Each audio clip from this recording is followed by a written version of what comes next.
It is impossible to honor a king and destroy his people, our people. Lift every voice and sing, except the voice of one crying in the wilderness of our hearts, reminding us that freedom ain't free.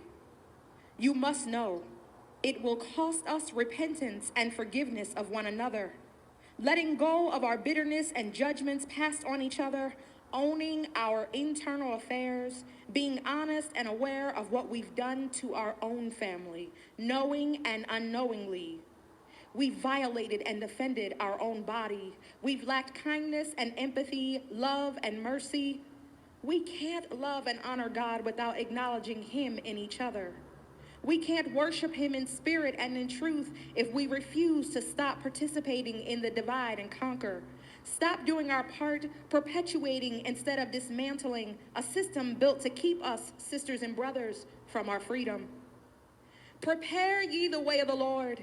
Clear the path for true liberty that only comes when there are no obstacles between you and He, no obstruction between me and thee. Unity. Tell me who can stand before us when we call on that great name? Us. With Egypt in the rearview mirror and Canaan in the windshield, we tear each other apart like ripping cotton from plants in fields.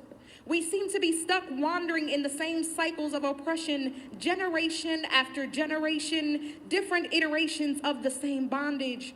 Only now, we help hold each other hostage while they watch us. In Egypt, the enemy was clear. Here, he looks like you and me. Here, we realize the masters made us the overseers. They taught us to bind ourselves and each other in chains of resentment, lash each other with words and deeds that scar our souls like whips on black skin. They taught us to hang ourselves and each other from trees as though homicide, suicide, genocide were part of living the dream. They taught us to brand each other with angry anti-affirmations like hot irons, attempting to sear our identities into what we are not and make us forget who we are and where we came from. Our egos have become pharaohs, ruling us, keeping us under enemy influence. Slavery continues. As we ignore the call to let our people go, including ourselves, because to hurt and hinder you, I have to stay here captive too.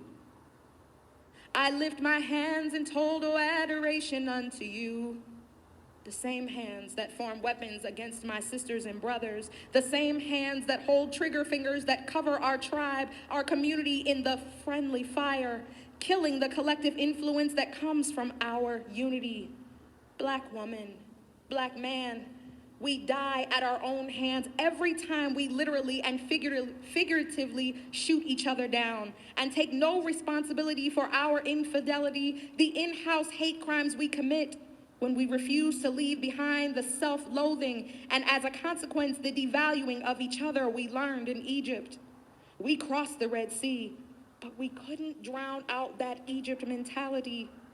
We must tear down our altars of supremacy, cease from being ourselves living sacrifices to hate. We must knock over our idols' graven images of misogyny and misandry. We bring the sacrifice of praise, but our gifts to the King of Kings are left at the altar instead of at his feet. Until we come together, we can't truly worship, truly be free. Without unity, we only make a nightmare of King's dream. We can't honor our ancestors' labor and legacy without honoring each other. We can't truly worship God and destroy his people, our people, including ourselves, sisters and brothers. Let's choose this day to go a different way. Let's take a moment to reflect, to pray, and together enter his presence. Together honor the King.